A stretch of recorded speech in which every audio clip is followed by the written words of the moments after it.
వెంటను చూడవచ్చు, పద పంకజములంటి భజింపవచ్చు,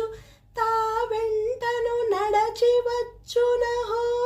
ప్రేమగా పెట్టిన దారగించు, నీ ఇంటికి వచ్చి పూజగొను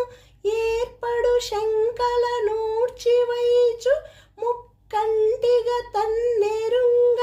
కడగంటను బ్రోచును శ్రీ గురుండు, నిన్నంటియే ఉన్నవాడు మనసా గురు పాదములాశ్రయింపుమా. ఈ జన్మలో మన కళ్ళతో చూసి పాదపద్మాలను పట్టి భజించినందుకు మన వెంట నడచి వచ్చి మన ఇంట నుండి మన తోడుగా ఉండి మన శంకలను తీర్చి చివరకు ఆ పరబ్రహ్మమే నీవు అని తెలియజెప్పే ఆ సత్య గురుమూర్తి పాదాలను మనందరం